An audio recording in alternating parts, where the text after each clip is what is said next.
Alrighty, well, good evening, everybody, and thank you for joining us for tonight's 617 South Sacramento Florence Steering Committee meeting. I just wanted to let everybody know this meeting is being recorded and will be posted on our website and on the district's YouTube channel. And with that, I will pass to the co-leads for their welcome. Well, good evening, everyone.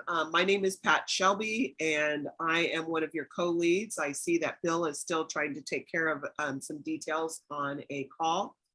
And I want to welcome you to our October 24th quarterly meeting. And I would like us to welcome each other and also take our initial roll call. So if we can. I've got you.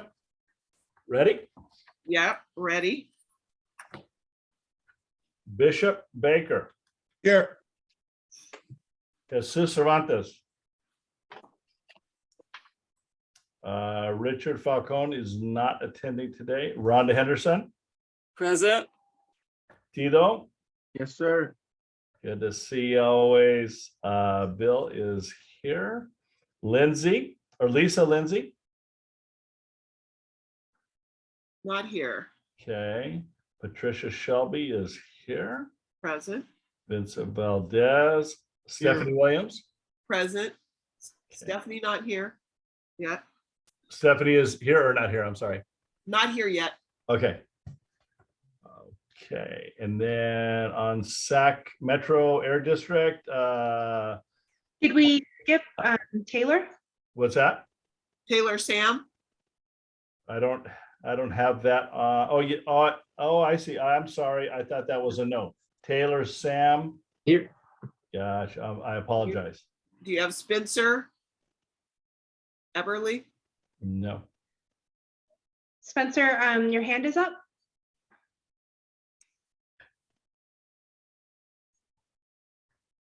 He said he doesn't have a mic. Okay, so Eberly is writing in saying here. Okay. Yeah, I don't have that on my list. You got an old list, Bill. I just printed it from yesterday. I have Chris, Jesus, Richard, Rhonda, Tito, Bill, Lisa, John, Taylor, Patricia, Vincent, Stephanie, and that's it. Okay. All right. So now I have everybody. So we do have a quorum. And so on the district staff side, Alberto. Okay. Mark. Here. Here. Janice. Here. David. Here. Marina. Here. And from CARB, who do we have on from CARB? I can't see everybody. We have Deldy. Delby Reyes here. Jennifer's out sick. Okay. Thank you, Deldy. Thank you for joining Glad us. to be here. All right. We have a quorum. We are ready to go.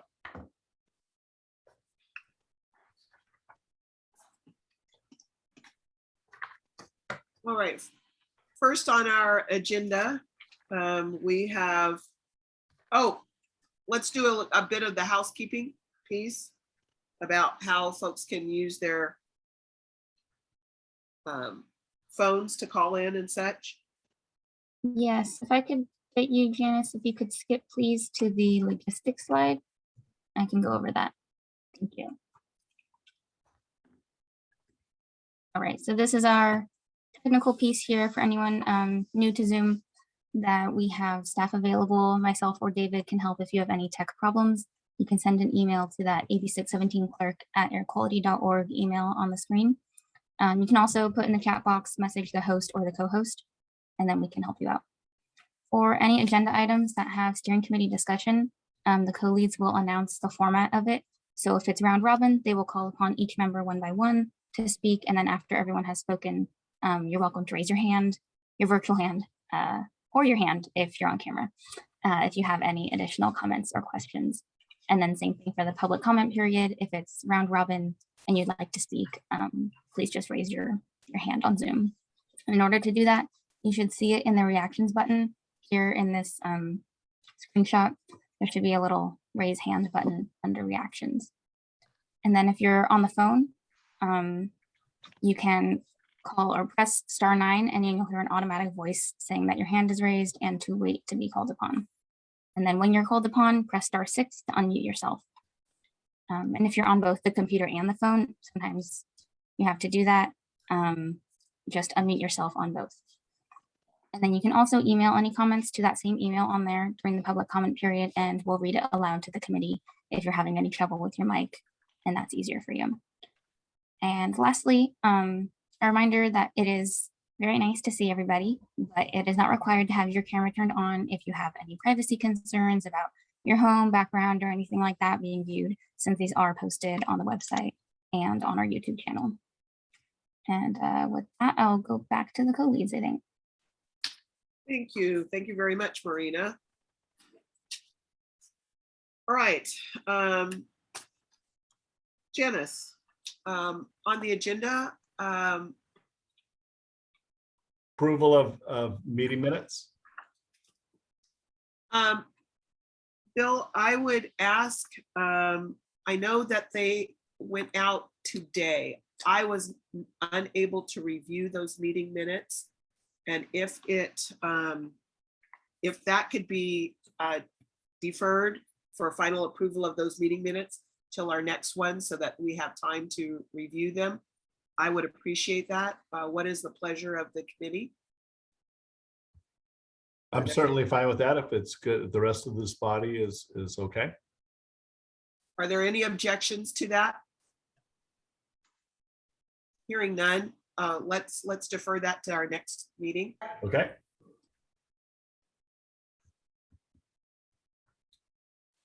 All right. We hand over to Mark. Okay, thank you. So just some fairly quick updates, and for everyone on the call. So one big one right now is we just recently have opened up an update, or there is a new incentive solicitation.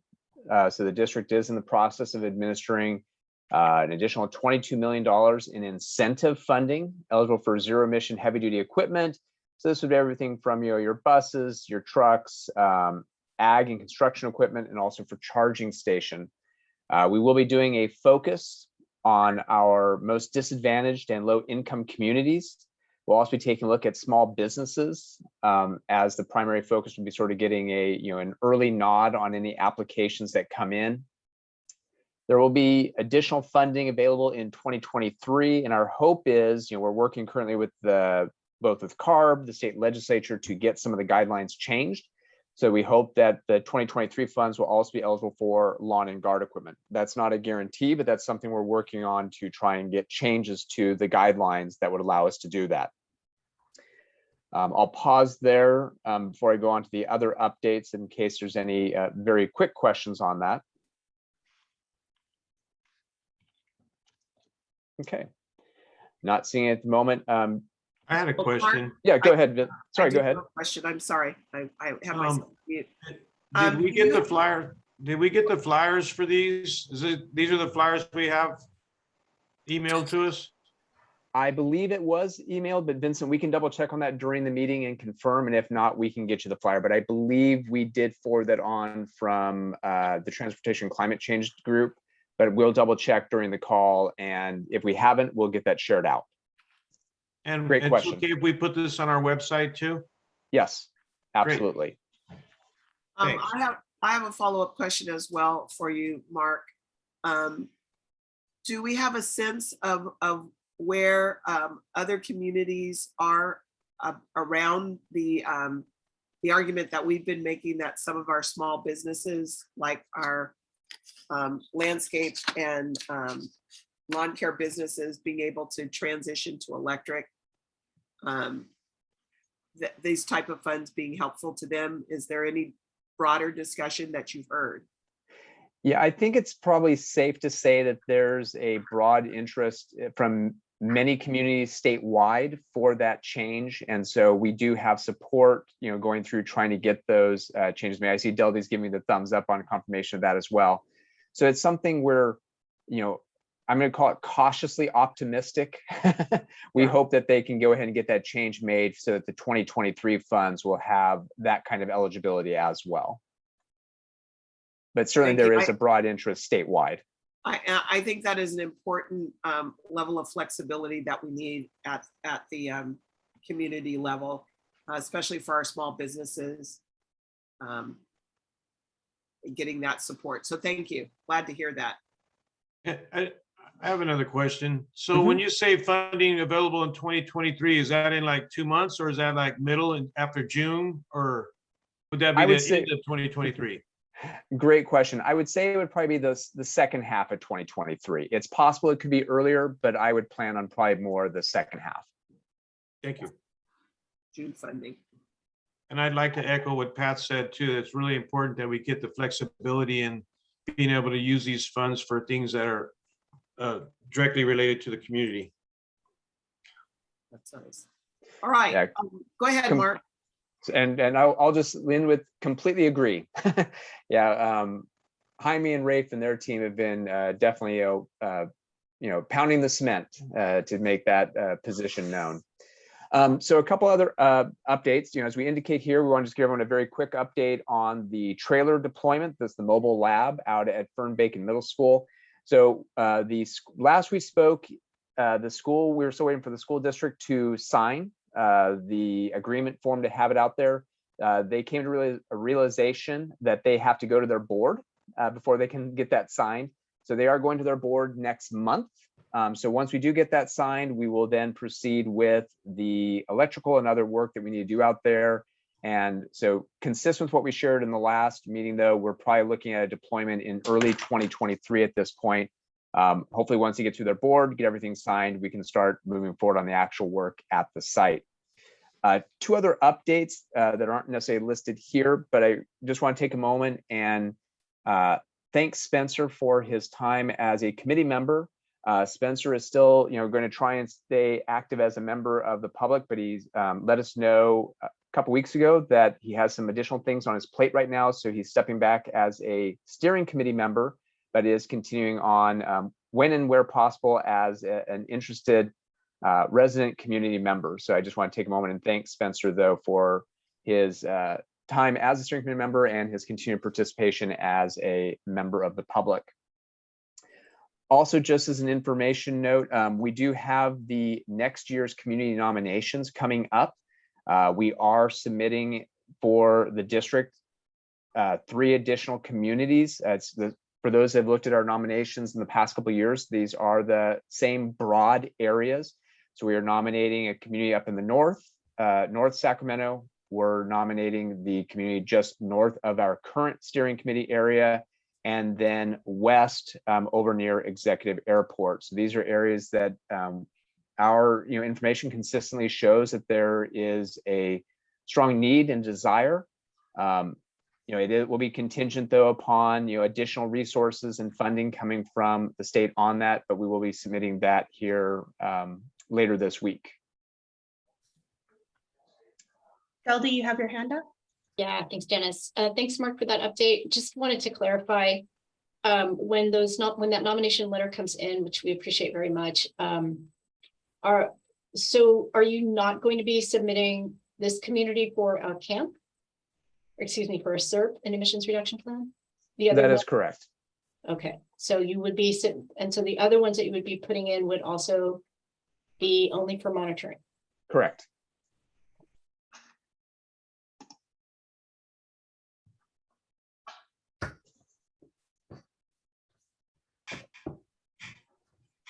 Okay, thank you. And I'll turn it back over to the co-leads. Were there going to be any more updates? No, that's the end of the district updates. Okay, I have a question. Are we going to start the phase 2 monitoring again at the that's a great question, Vincent. So maybe site? sorry. So Vincent, great follow-up question. So I will make it one more update. How's that, Vincent? So when we were at the visioning meeting, there was a an ask that came up from, or a suggestion from both Vincent and Richard in terms of, hey, would there be the possibility under some of the monitoring that United Latinos is doing with other partners under the county study? So we are in the process, though, of working out an agreement to go ahead and loan a couple of monitors to that partnership, including United Latinos, to go ahead and do some additional monitoring. So we did just get some information to Richard, who's sort of spearheading that, just so they can be working out their budget information on it. I had a meeting also with CSUS, so they knew what kind of sensors would be available, and we're working through that information right now. So Vincent, thank you for that question.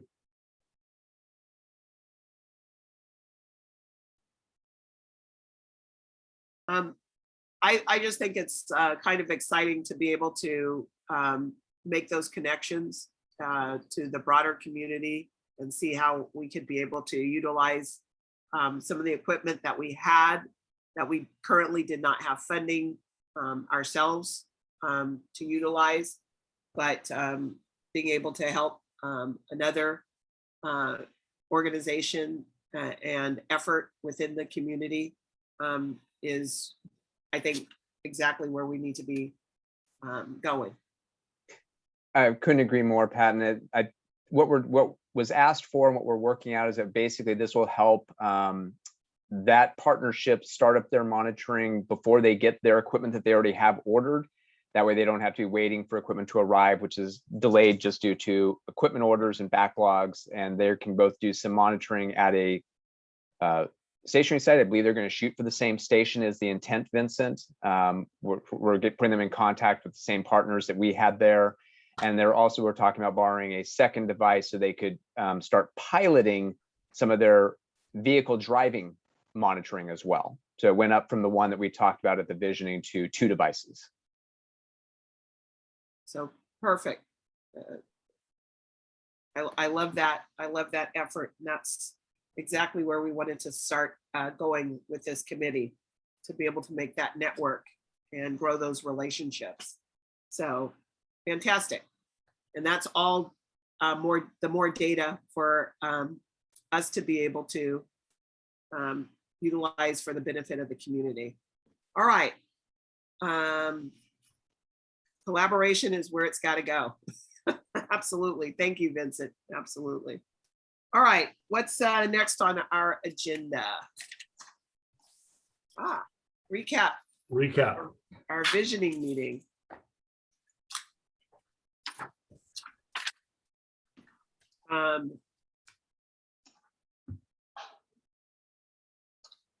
I think everyone who's here from the steering committee, except Taylor, was able to be at the visioning meeting. Jesus and Stephanie were there as well. Lisa was unable to be there. I know that Lisa may be on her honeymoon. She was getting married on the 14th was her wedding. So haven't been able to catch up with her yet. But I think that the meeting was very positive. I really enjoyed us being able to be in a room together again after, I don't know how long it's been since we were able to be in a room together meeting. And I think that it helped re-energize our own thought process about where we're going and what we're doing. Bill, I would let you go through and kind of help summarize some of the things that we saw and heard there. Certainly, and I think that there was a lot of conversation and a lot of course, good ideas, and really the takeaways came directly from our committee members. So we have. I think that increasing the community outreach, Vincent, Right. did you want to just Yes.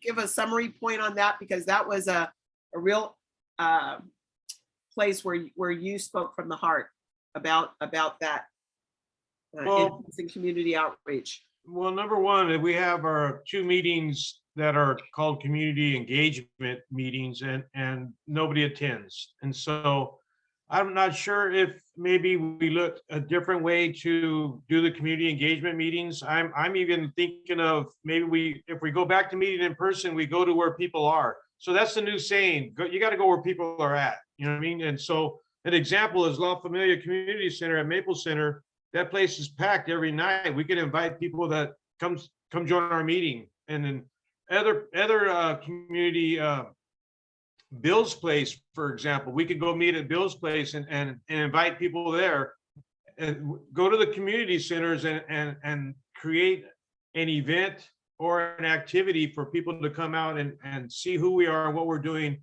and how they can participate as well. And I don't know if that makes sense, but I just feel like we're missing the community in our meetings.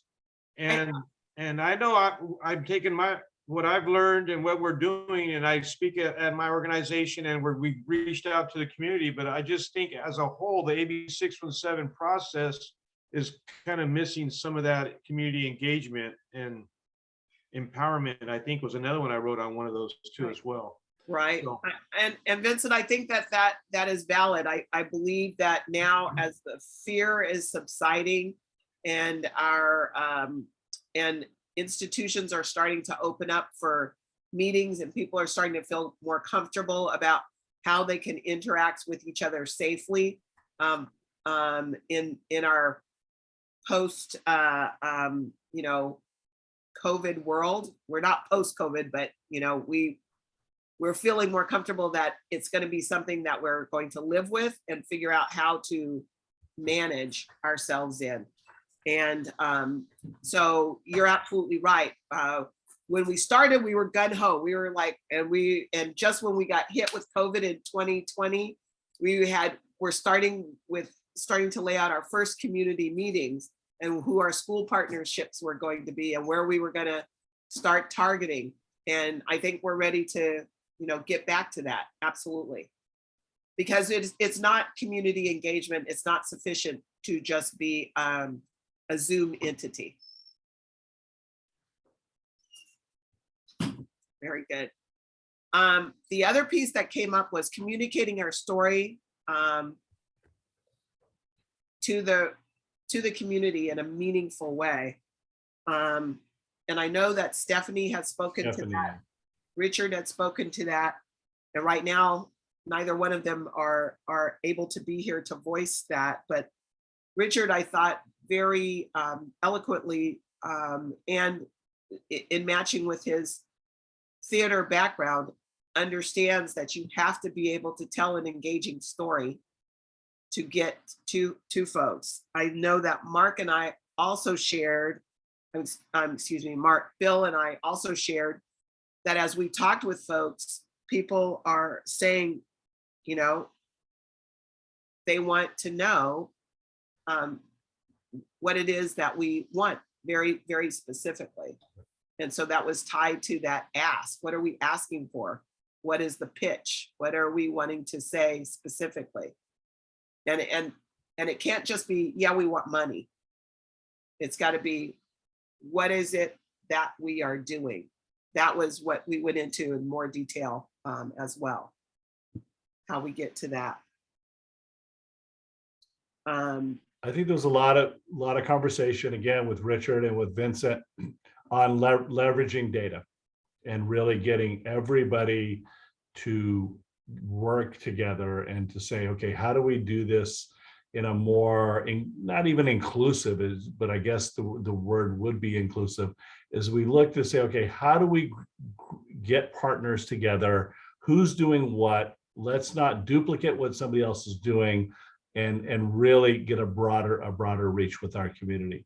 And I think to Vincent's point, getting people in person and talking, I thought that at the visioning meeting, there was a lot of accomplished because we were together and we were looking across the room at each other and nodding at a person and say, okay, I know you're thinking this. And it just, that communication was much more fluid than even on a Zoom call. So having those different folks who are looking to accomplish the same thing in the same room is very powerful. I think that's true. And also getting an understanding of where we started, where our understanding was, where we've grown, to understand that we can't be a silo where we don't have the capacity to stand alone, but have to have those partnerships of cooperation and to be able to leverage those dollars, because we're talking about the air in not just our community in particular, but the Sacramento air in general. So, and I think it's good to point out that you know, as Pat said, as we grew from infancy, we never wanted to be a silo. It was never our intention to be a silo. We just didn't know what we didn't know about this important issue. You know, we knew, you know, where air pollution was. We knew who it affects. Obviously, underserved communities, and we learned so much at that time and continue to learn. But really, at that time, and I think it was a good conversation with Richard, especially to let him know that the intention was not ever to be by ourselves. We just didn't know who the other people were. And now that we've grown and we've learned, then we say, okay, now we have these advocates with us. How do we work together? right, and to build those bridges, because miscommunication also left people with feelings that they were either abandoned or disadvantaged by us inadvertently. Right. But it was not our intention. I think it was good to also be at the table to be able to say, no, we want to work. We want to work with everyone. We understand, and we understand the limitation in which we have, and the strengths that they bring. Right. That we don't have as well. Tito's got his hand up. That's right. Get the gloves on too.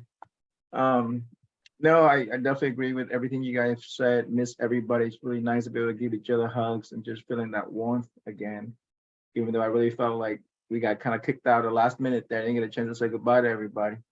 But we need to do more of that. I think Vincent and I talked at the end that, you know, we were excited, happy, but there was something empty, something just missing there.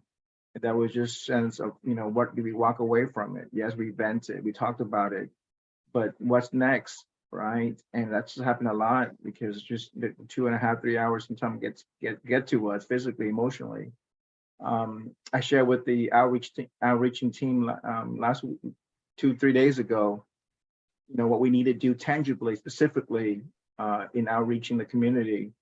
And really quick, I know it's I don't have much time, but you know, Kaiser came out. Yeah, sorry, Kaiser came out to ARI, Asian Resources, did a presentation about COVID and how it affected the community. And I swear to you, I sat there and I said, man, our story, the clean air, air district, everything we talked about the last 1.5 years is so relevant and so true to what everybody's going through, but yet we're not standing in front of the audience and in front of those community leaders like Kaiser. And Kaiser, the difference is they're the hospital, they're the nonprofit, they have funding for it, right? These guys literally do this as a job, but we do this as a community. So I share that. And after we talked about it, Rhonda and the team came up with a bunch of questionnaires that we can bring to our community, right? Get them in front of us. Let's talk about it because this affects every one of us. People are talking about not living here long enough because, you know, we were experiencing 105, 115 degree air. You know, we can't breathe, we can't live like this, right? And people want to know, how do I make a difference? How do I change? Is my story important enough for you to listen to me? Even when I see the funding, right? What the funding is about big rigs or big machineries and all that, that's not our community. That's great for big companies, but these are not going to have an effect on us individually, small businesses. So even when we talk about this, the infrastructure is not inducive for us to be successful Because what are we bringing to our community besides the questionnaires, besides promises that we're gonna make it better for them? Thank I'm you. taking up the gloves. Vincent? Vincent, do you have your hand up? You're muted. Oh, Yeah, I there think you I was go. putting thumbs up and my hand came up, sorry. There we go. So You know, oh, go ahead.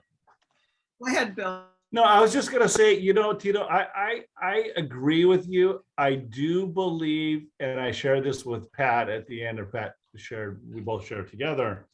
I felt the last 40 minutes, I really thought we started to tie all of the conversations up in a bow a little bit. I think we were getting some delineation there. An hour into this, I think there was a lot of talking amongst ourselves, happy that we were together. And, you know, where were we leading? And I think towards the end, I think we got there to a large degree. And I think now it's, you know, as you say, now it's time for implementation. Let's get to where people are. You know, this is, you know, if you have 2 people, 5 people from the community, well, again, La Familia, whether it's, you know, Valley High, wherever that is, wherever people are going, you know, on Stockton Boulevard, you know, large API community. Let's get out there. Absolutely. And that goes right into where are those partnerships with local organizations, where their skills and their resources to be able to help. How do we make those linkages? I think that's going to be a smart and important part of the leadership that is moving forward with our committee. And because we have to have those voices be part of this, because that's how you leverage dollars as well, because you have voices and you have people and you have communities that let it be known loud and clear as well. And so that's also an exciting opportunity for the new leadership that's going to be coming forward. And I'm talking about the election that's going to be happening tonight with that challenge. The ask that we were talking about before, what those asks, that's where we ran out of time. So we really didn't get to have that full discussion, where we need to go back and still continue and deepen that discussion more. Because you're absolutely right, Tito, we ran out of time. And you know, when you're in somebody's facility and their staff has to close up and go, you can't continue that discussion. We had to be able to take on that challenge, but I think we were ending at an important launching point that I think is going to be taken on a lot by our outreach committee, as Bill was saying. Are there any other comments from members who were there at the meeting? Rhonda, do you have comments? Bishop Chris, do you have comment? Even a simple breakfast. All right. Being none, all right, let's go ahead and move forward on the agenda.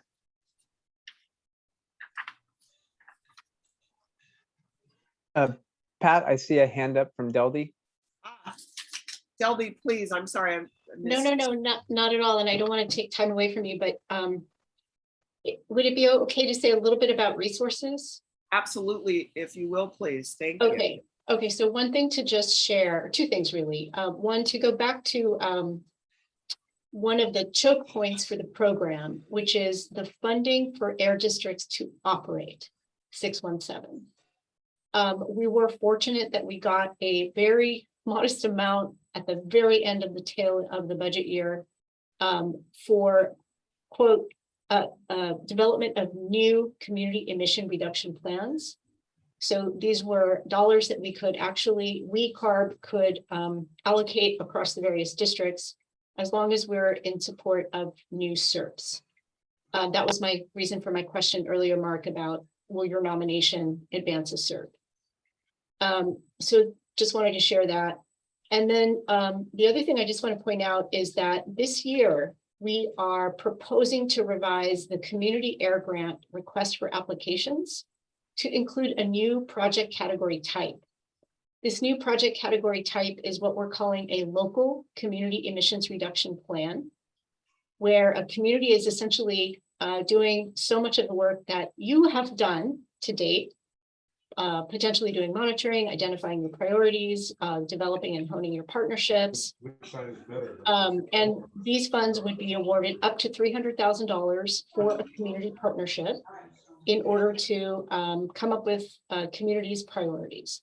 So right now, the draft request for applications is out for comment. That comment period closes on November 4th. And then on December 5th, the new final request for applications will go out.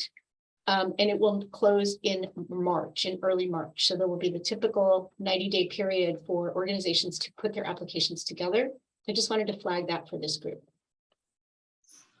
Deldy, I have a follow-up question to that, because I know that we have found the limitation, and I don't know if it's going to continue with this funding round.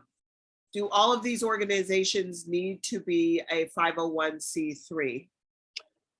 We also have awarded grants to, I believe we have done this, I'll have to double check, to organizations that act as fiscal sponsors. No, I know we have done this. We have awarded community air grants to organizations that act as fiscal sponsors for other groups that may not have their 501c3. I'm going to go ahead and drop that link to the draft RFA in the chat here. And what did you say that your deadlines are going to be again? Well, if you want to comment on the draft request, in other words, take a look at it and think about, wow, what would I like to see in here? You're able to do that until November 4th, which is just around the corner. Right. And then we will issue the final, we'll take everybody's comments in the Office of Environmental Justice, and they will finalize the request for applications.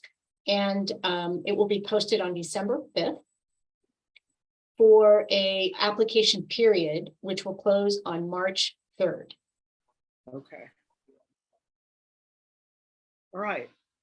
Thank you. You bet.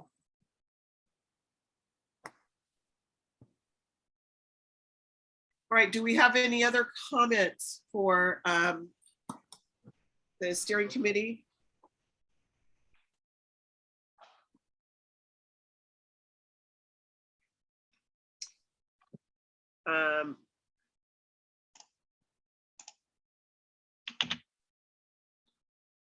Where do you think our next step should be? Vincent, your hand is up. Yeah, I was.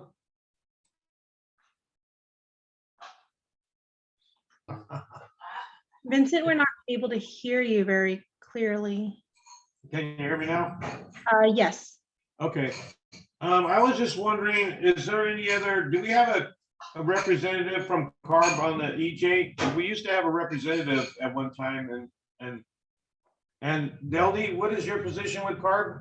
Hi, Vincent. Yeah, I'm Deldy Reyes, and I am the director of the Office of Community Air Protection. I report to Chanel Fletcher, who is also over the Office of Environmental Justice at CARB. You probably would recognize Jennifer Magana. She is a staff person in the Office of Community Air Protection, and she is your community liaison, and she's in my office. I'm here tonight because she couldn't make it. Oh, thank you. You bet. And thanks for being here. Of course. Thank you for having me. I just want to acknowledge that Jesus Cervantes has been able to join us now. Welcome, Jesus. My apologies, I was on another meeting, but sorry about that. Well, welcome. Thank you. Thank you. All And we right. welcome our community member as well, Adrian. Yes, He's here. and that's just exactly where I was going. Adrian, it's been a while since we've been able to meet with you, but welcome. Thank you for being with us tonight.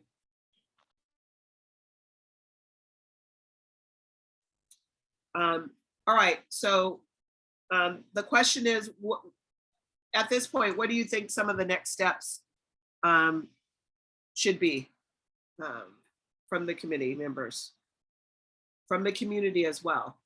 What are some of the things that you would recommend?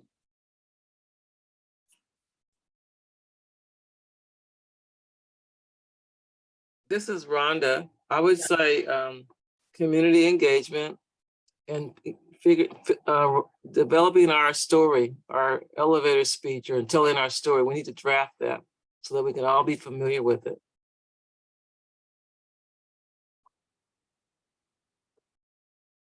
And Rhonda, could you let us know, I know that part of what's happening with the outreach, but we've also had to change our meeting date for that committee's.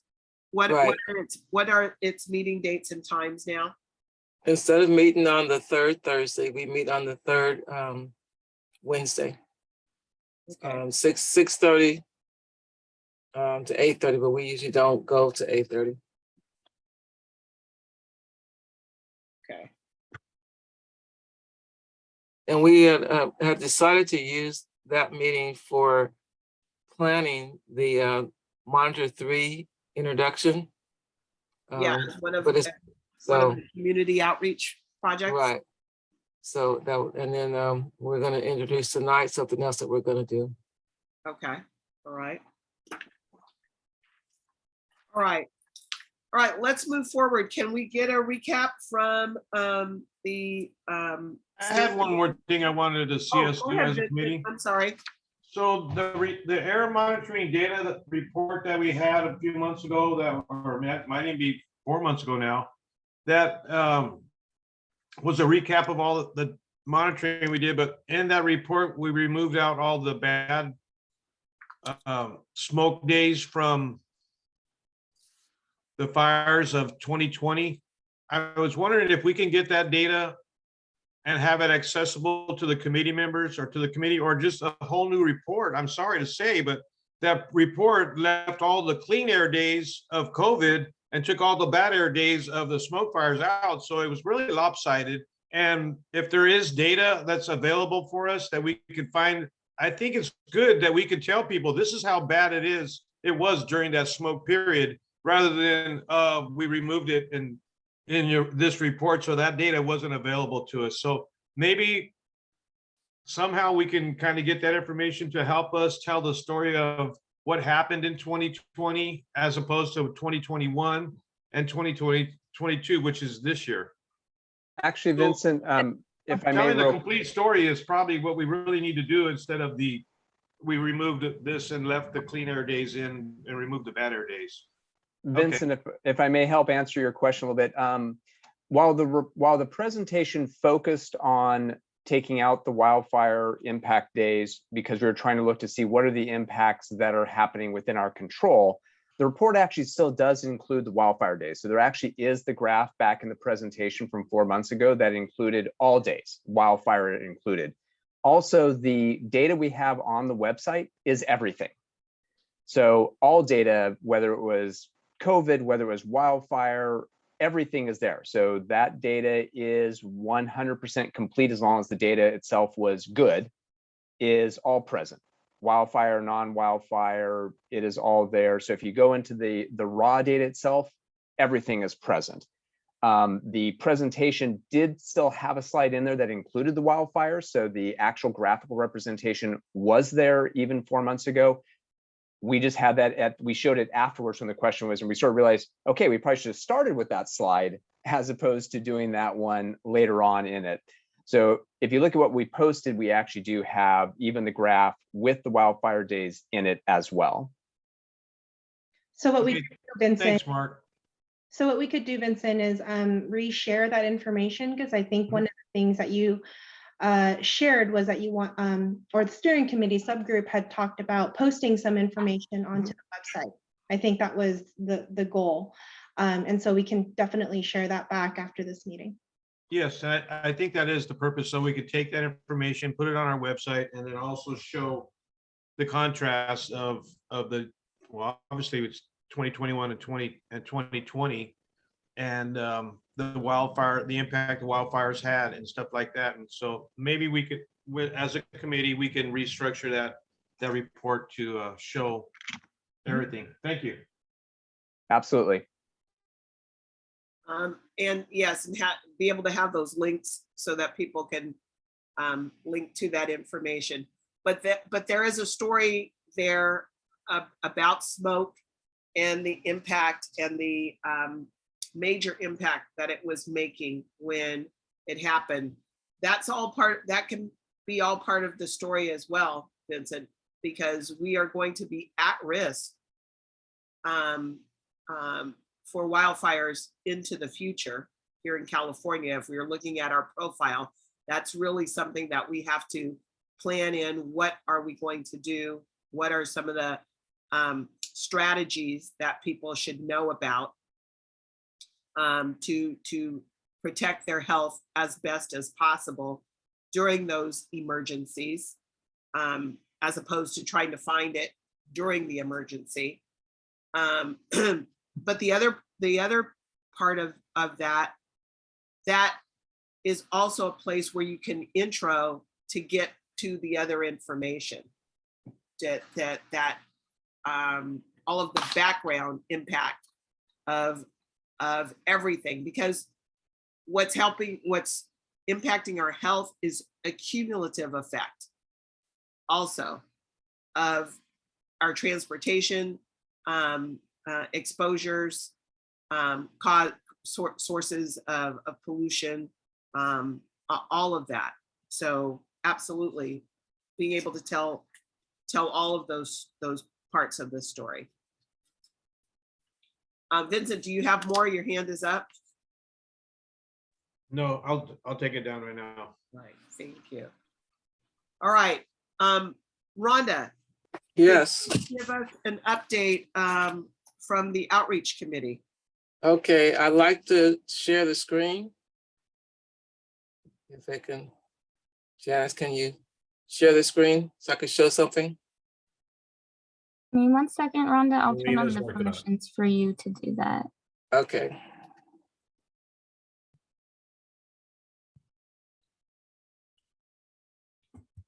All right, you should be able to. Okay.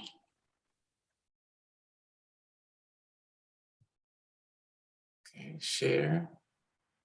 Let me go. Gotta go get it. Hold on. Dang it. It's on my desktop. Hold on a minute. Call myself putting it where I could get it easily. There it is. Can you see it? Yes, we can now. Can you? Okay. This is a survey. I'll try to make it a little bigger for those There who, you go. let me see. See if I can make it a little bit bigger. Let's see. Where is the bigness? Okay, I guess I can't. Where is it? Okay. This is a survey that Right Vincent here, Rhonda. brought to the meeting that we had in person last month. And we just tweaked it a little bit. I don't know if you had a chance to look at it, Vincent, because I sent it out either last night or today to the subcommittee. But we like the questions, and this is one way we want to start off engaging and getting to know what the community interests are, what's their concerns. And so we added a question. Is this the right one? Knowledge. Okay, yes. Okay. So we added question number 5 here. How much do you and your family know about air quality? And then Vincent's survey that he shared with us from another group, they have the question, how much do you and your family know about environmental health concerns? And we weren't sure that people would know what that is. So we, in parentheses, we kind of threw out some things that would consist of. Okay, so we've got 8 questions on 1 page, so it's real quick and simple. And they can check all the things near your work or home that you worry about. So there's lots of things on here. So we'd like to launch this survey, maybe do a QR code, put it on our website, maybe make some flyers and with the QR codes or some kind of a card or something that people can go to. If we're going to in-person meetings to introduce what SAC Clean Air is all about, we can take this survey with us as well. Hey, Rhonda. Yes. Yeah, this is a really good survey. I was wondering if you guys had any discussions about like maybe a question in here about what is the best way to, you know, share information about air quality, you know, with them. But maybe that would also potentially help us in terms of, you know, is it in-person meetings? Do they want to, you know, get the information off the internet? You know, just help us get that information for our next steps. Okay. Just a thought. I don't know. I mean, That would have to be like a question number 9. Let's see if we got room. We're trying to keep it 1 page if possible. So I'd have to try to. I think the strength of what Janice has said, especially if you're going to hit folks with this first survey, what's the best way to communicate with folks? Yeah, I'm not saying, I like what she said. I'm just saying, I'm Right. trying to keep it to 1 page. So I need to Right. squeeze So some more. I'm real not estate. sure. Yeah. I'm not sure that you need question 5 if you've Right. got question 7.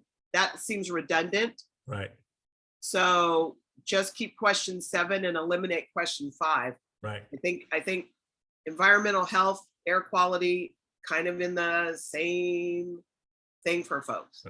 And you might want to just put air quality before environmental health. So Yeah, that air they- quality / environmental health concern. Right, Okay. Also, Rhonda, number Mhm. 6, I believe we're missing, we did that as it's a yes or no as a response on number 6, but I don't see it. Remember, Hold on. What'd you say on number 6? on number 6, we have the option yes and no. Oh, okay. Wow. Okay. Where'd that go? It disappeared, huh? I don't know, that disappeared, but it was there. I don't know what happened. Okay. Okay, that's fine. We don't, you don't have to change it now, but if you've got those notes, that may be the refinement. And would you be willing to share this out with us again for us to look at it after you come up with your I draft? guess we can. We want to try to get started using this as soon as possible. That's our thing. Yeah, I'm just Yeah. saying, yeah, in case anything else, but that, Okay. And this one. Yeah. Would be, and then you can work on what that reads. I just don't want to forget this thing. So hold on. Right. Yeah. If I can just get part of it, what's the best way to, I'm not spelling right, to communicate. Okay, so this is what we want to do Okay. as soon as possible. Communicate with you. I'll fix that later. And then do I get, okay, I'll fix that up later. Right, question. Okay. but thank you. Go ahead, Bill. No, go ahead. No, good. So you had a question? No, I think I've got it answered. All right. And then I'll just give them some options. Okay. So that's what we want to do as soon as we can. So that's why I'm bringing it to your attention now. So we will doctor it up and probably send it back to you in an email so we can get your feedback right away so that we can start launching this and using it. Rhonda, can I make one suggestion? Mhm. Is that number 5, what is the best way to communicate with you, be the last question? Because after you've asked the questions, now they know what you're going to be communicating to them. I think if you ask the question early, you know, I don't know if they have a full understanding of, Right. you know, after the survey is complete, Now we're talking about air quality. Yes, we're talking about my concerns. Yes, this is the best way to communicate with me. Okay. I that almost makes put it sense. last. Okay, I don't know where the question went. Went on a different page. Nope. Okay, I'll move it. Okay, but yeah, there's a point with that. I got my Okay. hand up. Hmm. Vince, I got my Vincent, hand up. yeah, coming to you, Vincent. Vincent, your question, please. Yeah, and the final thing is, can we get like, would you like to take this survey for the AB 617 steering committee or something like that, and then link it with the QR code?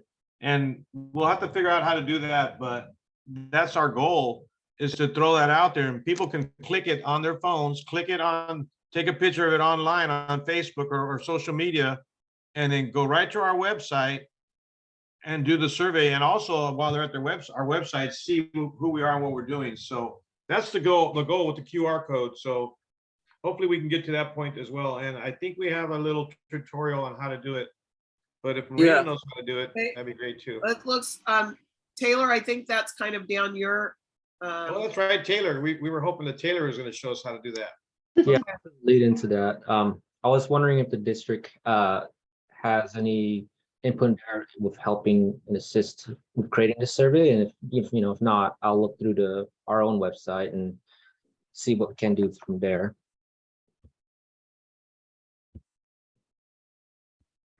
There might be some information that, what was his name? I forget his name now, that developed this David. website. It is. Right. What was his name? David. David, yes. Yeah, and he did give us a tutorial on how to do the QR code. He made it look really simple, but I've never done one. Once we Right. do one, I think we'll be experts. Yeah. Right. So instead of being a question, I would just say, please take our survey or something like that. Because you said, would you like to take the Sac Clean Air survey? I think we should just say, please take time to take our quick survey or something like that. Up front. I was talking with the mute on. Yeah, I think that's a great idea. Okay. That's all we have for now. Thank you Oh, very did much. we still want to make fans? We've got approval to make 25 fans to start off with, and then maybe 25 more. We do the workshop to teach people how to make the fans. Well, that's what we want to do first, so that we could video it too. And then therefore people could go to our website and see the video how to make it. But then we also wanted to make some fans to give away. Deldy, am I correct? But doesn't CARB have a video about those box fans? I know we've got a nice web page and some resources. I'd have to make sure there's an actual video. I'll put that on the list. All right, thank We would like somebody to be at our meetings, like this meeting, to actually build a fan to show us. Well, what I'm saying? and I know that we had been told before that there wasn't kind of an instruction kit that CARB had about with that. So let's check out that resource as well. That might be it. Because I've never seen one made. I don't know how to make it. And I think there's a lot of the people on the steering committee who don't either.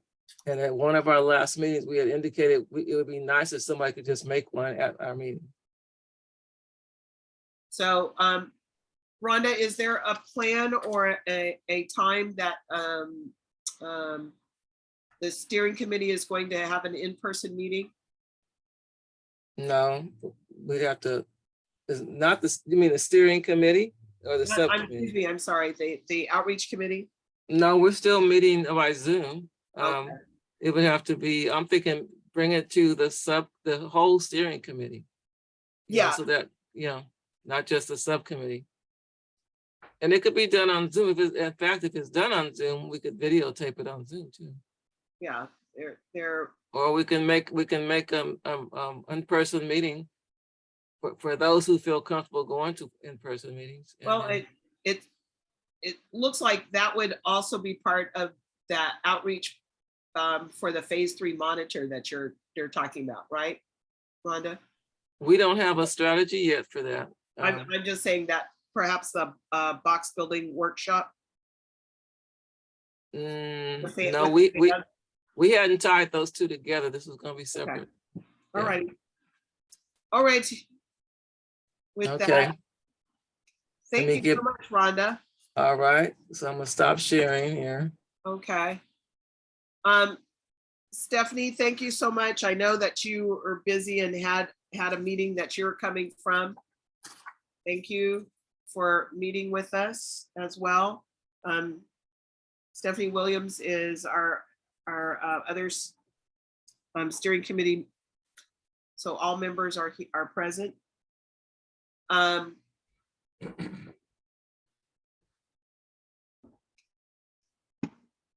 Stephanie, just before we go forward, just as a recap, one of the things that we had talked about is in the revisioning meeting, just that we had a chance to say some of the highlights that we thought we came away with. from Okay. that. Do you have anything that you would want to share about what you thought we came away or high points that you came away with from the revisioning meeting that we had? No, not offhand, nothing other than, I think really the highlight for me was just the discussions in and around, collaboration. And what we have the ability to do through sharing, resources or knowledge, and then just really building that rapport with others that are doing the same types of work. That was my biggest takeaway, the necessity to do more of that and to be intentional about it. Yes, in agreement there. All right. Folks, we're going to move forward with our next section of our agenda, which is, it is now 7:11. We're just a little behind on our schedule, but the discussion has been good. We have some important work to do with our co-lead elections. And that election is going to take place tonight. And we will be using an electronic aid so that we can be able to vote and have our votes tabulated, but that you have the privacy and the sanctity of your votes with that. And we will let Marina take the lead in discussing with us the process we'll use tonight. Sounds good. Thank you, Pat. So I'm going to walk us through our election process tonight. Real quick for background, this is a slide that everyone has seen before. It is from our charter about the co-lead duties. So this just goes over what some of the co-lead responsibilities are, taking role at meetings and acting as the meeting chairs, especially during your CE meetings, meeting and working with the district to review our agendas and develop the meetings together as a group, and then communicating information to the steering committee members, kind of as that go-between point of contact. So that should be familiar. If I could go to the next slide, please. All right, so this is a little bit about the election process tonight. And if you have any questions at any point, just raise your hand while we're going through this. So any steering committee member can nominate a primary member, or primary members can nominate themselves. Again, a lot of these bullets on this slide are familiar. We saw them, I think, in September as well.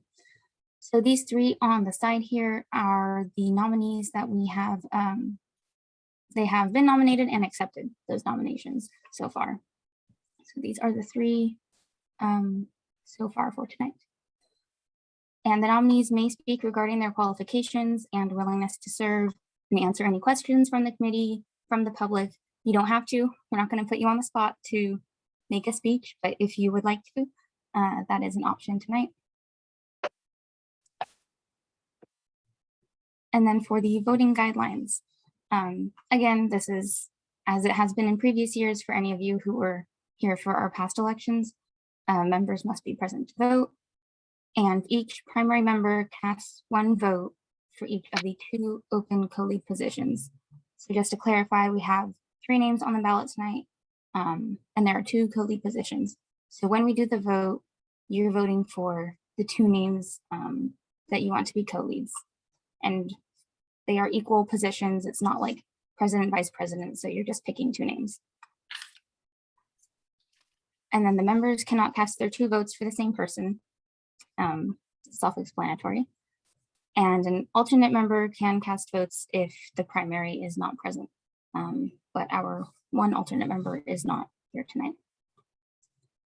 So then once we tabulate the vote, we'll do that right now. We'll take the vote, and then I'll have to go through it and make sure that all the votes we received are from eligible voters, right? So this is a committee vote, and only primary steering committee members are to be voting. So I will go through and check all the submissions that we get and make sure that they're only from steering committee members.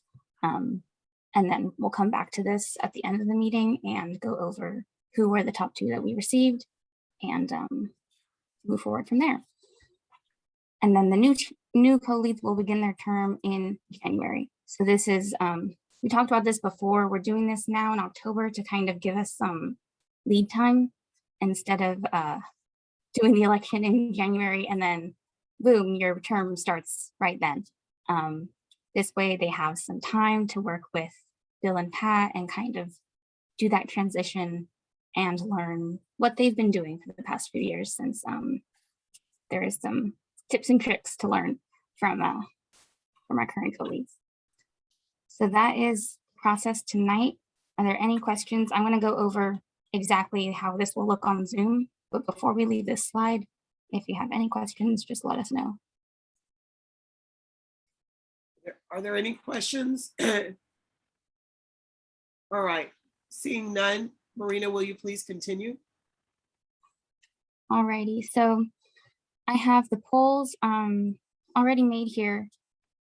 This is a screenshot of what you should see as a participant. I see something different as the host, but you should see the 3 names on your ballot pop up like this. So you'll pick the 2 names that you are electing as co-leads and then press submit in that bottom corner there. And then if you are a non-steering committee member, you can just click the X on that top corner and get rid of that and exit the poll. And so that should be pretty easy, should pop up for everybody. Okay, are there any questions about the ballot or the process from the steering committee members? Okay, only the steering committee members are eligible to vote.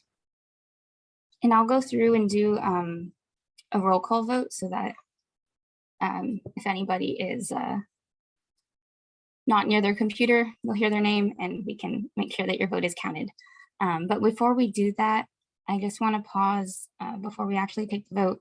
If any of our 3 nominees do want to speak and take that moment now. Yes, Tito. Tito? Do you? Man, I thought that was a mistake. How did I not get on there? No, I just want to say, you know what, it's a privilege and honor to be on the same, page and section and same argument or discussion with Stephanie and Vincent. I would have voted for you guys. We're here for the love of the community. So, thank you for putting me on there and the rest of the team. Thank you, Pat, for leading us to hard to follow your footsteps, man. Thank you, Tito. Vincent, would you like to say anything? Sure, just the real short one, and thank you, Tito, for being available for the committee and Stephanie as well. And just as a co-lead, I would hope to be the voice of the committee and the community, and actually the voice of the community at our committee meetings and be able to share what we're doing in the community. So I'm happy to be nominated, and it's an honor and a privilege just to be up here with Stephanie and Tito as well. Thank you, Vincent. Mhm. Stephanie, would you care to say anything? Yeah, I think that I'm going to, my sentiments are pretty much the same as Vincent and Tito. One, thank you for the nomination. I really appreciate that, and just wanting the committee to know that I am here and willing to serve. Whatever the selection is tonight, we can't go wrong. We have great candidates that are on the ballot tonight. And so Tito, Vincent, myself, I think all of us are equal, can do great jobs. And so I'm here to support the steering committee in any capacity that I can. So again, thank you for the nomination. Thank you, Stephanie. All right, we will do this through a roll call.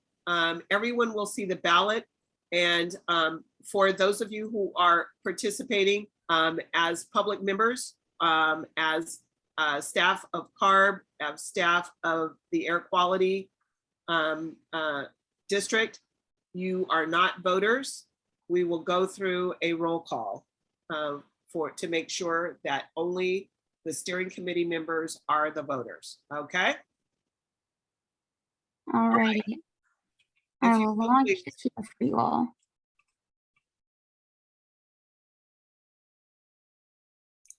Folks, as you vote at the end, after you have submitted your vote, please say that you have voted, and we will move on to the next member.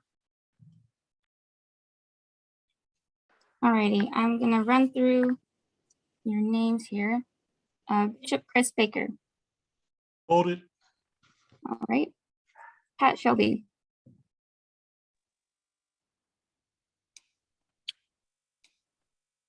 You placed your vote? Okay, I have submitted. thank you. Taylor Sam, Voted. thank you. Tito Huang, Yes, done. Vincent Valdez, I voted. thank you. Bill Knowlton.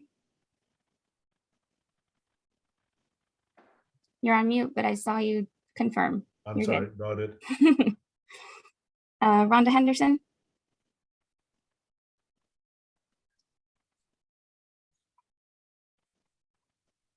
thank you, Rhonda.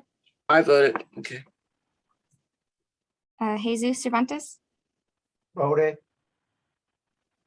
Stephanie Williams, Yes, I voted. thank you. All right. That was everyone who's here tonight. Okay, I'm going to end the poll. thank you.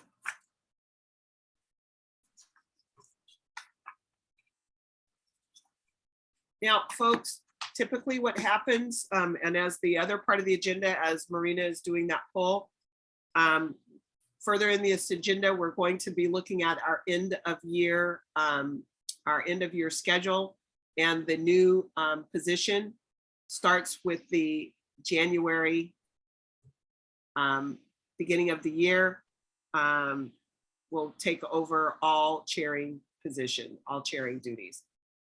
Typically, we've had one other meeting at the end of the year, and we'll go into discussion a little bit later with that. All righty, thank you, everybody. So I downloaded the results. I will go through those, make sure everyone who should have voted did so, and bring that back at the end of the meeting. Okay. All right. So let's look at our, Janice, if you will look at what our options for our November, December meeting. Yeah, thanks, Pat.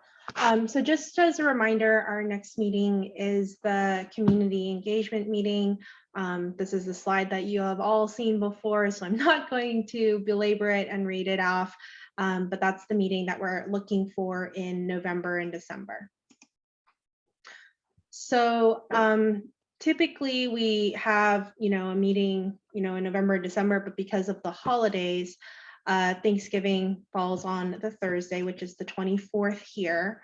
The options that we currently have are November 28th, December 5th, and December 12th.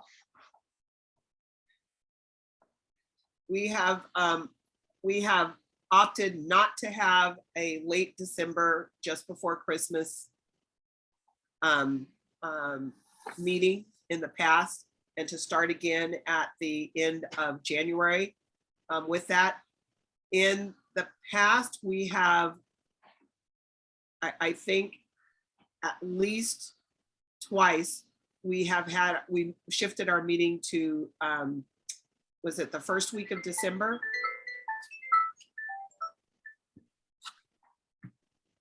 I'm not sure.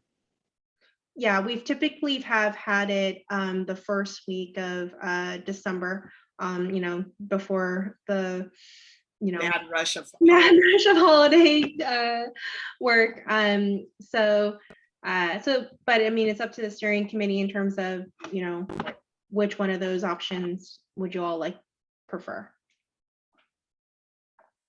What is the pleasure of the committee? What's your discussion? December 5th.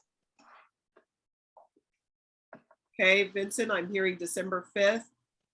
Do we have any other pleasure of the members? December 1st, it's okay with me. The 12th. The 12th, I hear two members saying the 12th works better for them.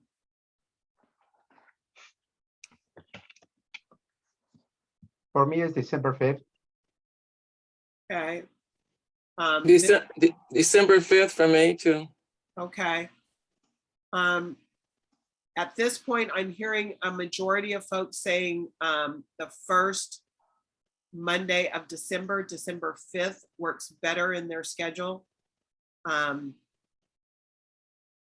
Is there I said the 12th, but the 5th can work as well. okay.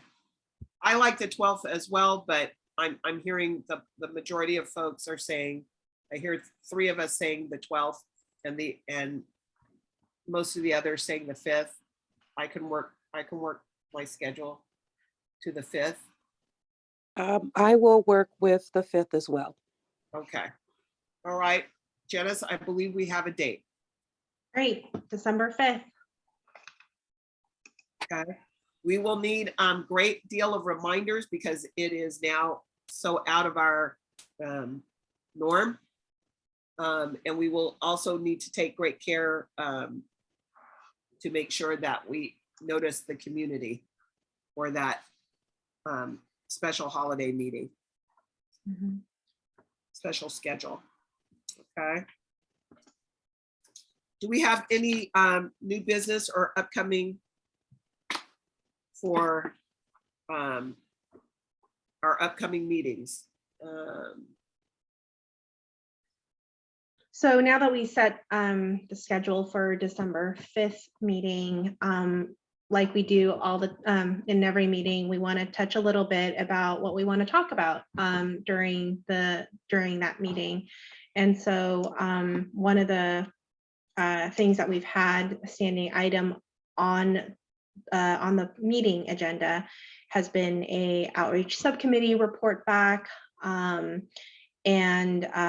what I heard today, and I heard from the visioning meeting, was potentially what are some of the next steps coming, continuing the discussion of what the next steps are to outline what came out of the visioning meeting. Is there any further refinement or any other thoughts in terms of what the agenda topics might be? I heard Rhonda mention also today about maybe somebody coming and doing a box fan video or a demonstration to the steering committee. So these are all, options that, maybe you guys can discuss on what you would like to touch on at the November, December meeting, or December meeting now at this point. And I believe, let me check with Deldy as well. Deldy, did you put something in our chat to regarding the Yes, the video. Yeah, there is a short video on CARB's website about how to modify the box fan. So you do have that now in your chat. CARB didn't make that video, but it's on our website, so okay, we must be okay with it then. Okay. I like that. Thank you so much for capturing that for us. You bet. So that may be something that we may want to capture, look at it, see if it's something that's worthwhile for us to go ahead and put out as a link as well, Rhonda, on our own webpage. All right. There's another item she posted on the chat too in regards to engagement process and CARB hosting an event. Is it going to be too late for us to discuss it at our December 5th meeting, or would the results from there be available for us to include? Vincent, that's a great point. Our meeting is actually set for December 1st. I wanted to put it in the chat since you all were talking about meeting dates and just so that you were aware of other things happening in December. That's going to be a two-part meeting in the evening. We are going to kick off our formal engagement process for updating the state rights strategy, otherwise known as the blueprint. And so that'll be a chance to just come and listen for what's going to happen to get to the next version of the blueprint. And we will have other conversations with you as a steering committee committee, if that's what you would like. But there will also be other opportunities to participate if you can't make the one on the 1st. And then part 2 of the meeting on the 1st is actually about community selection. And that is to prepare us for going to our board in February of 2023 with the recommendations for additional communities to be added to the program. So these topics for discussion could be good for us at our December 5th meeting still then, right? Yes, and we may want to make a commitment for some participants to sit in on the December 1st meetings to get a sense of what the discussion is across the state, especially in regards to the blueprint changes and the, Yes. with those. Okay. Dildy, may I ask a question, follow up on that? Sure. I know those sometimes have happened in the afternoon on a weekday. Do you have any window of when that meeting's going to take place? What time of day? The December 1st meeting will be, I believe, 4:30 to 7. Nice. Okay. Yes. All right. And then does that updated information go to the district directly first? Yes, we will go. It will go to the district, and you will also hear it from Jennifer via the district. And we don't even have the notice out yet, so you all are getting the advance heads up here. Okay, very, very good. I want to say now that that could be a meeting that I would like to try to attend.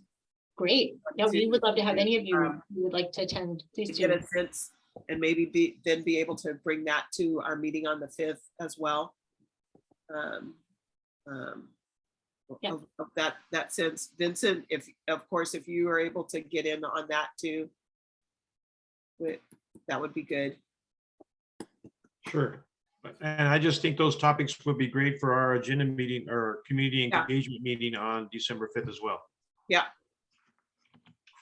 Okay. On our agenda. All right. Thank you so much. I'll make a note of that, Vincent. Question. Yes, Rhonda. You have a, okay, so you're saying that that's the new meeting, you're an advertising for me for Wednesday, the 3rd meeting. Okay, that's fine. I looked at it wrong, sorry.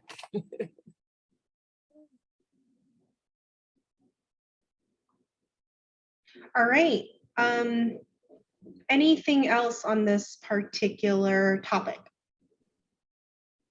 If not, I'm going to go ahead and invite Marina back. She has tallied up the votes, confirmed all the votes, and announced our new co-leads for 2023. Yes. So thank you everyone for voting. Oh, sorry. There you go. There we go. So thank you everyone for voting. That was very seamless. You're all Zoom experts. So I want to congratulate our next year's co-leads of Stephanie Williams and Vincent Valdez. Thank you. Thank you. Thank you to all of you who ran and accepted the nominations for volunteering to take on this role. Very good.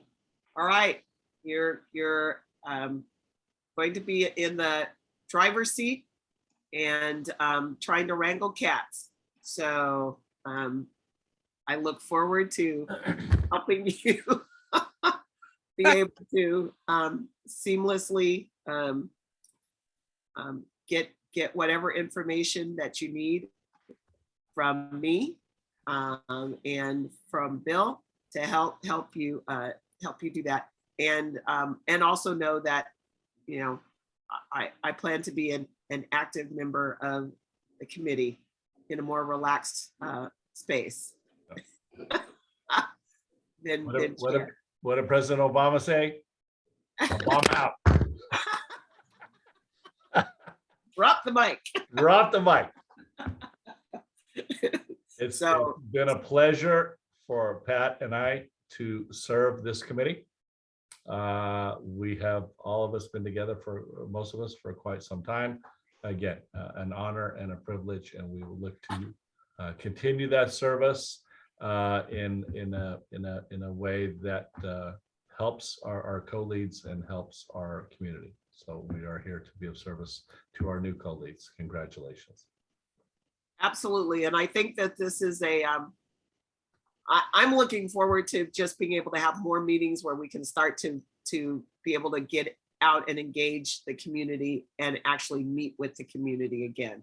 So it has been, you know, it's been a Zoom wonder to be able to do this, and I think this is still a good tool in our arsenal that we were all kind of forced into learning.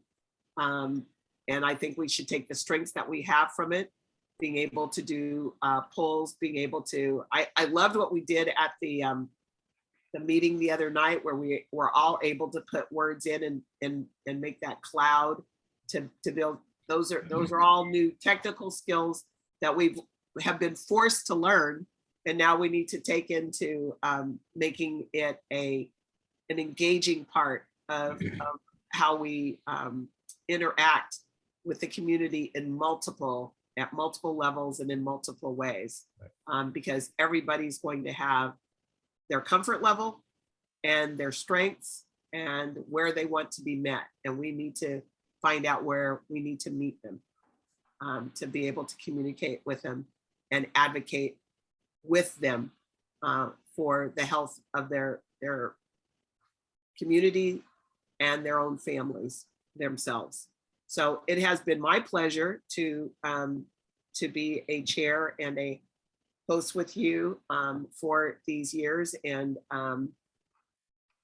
I am also stepping into a new role outside of this I'm supposed to be retired, but I'm like not retired now. And now I have a job that's like really unretired. So that's been a new little wrinkle in my life as well. But I will continue to work and fight for the health and improvement of the health of this community. So it is my pleasure to serve with all of you, and want to just be in a room with you more often. So thank you. Do we have any public comments?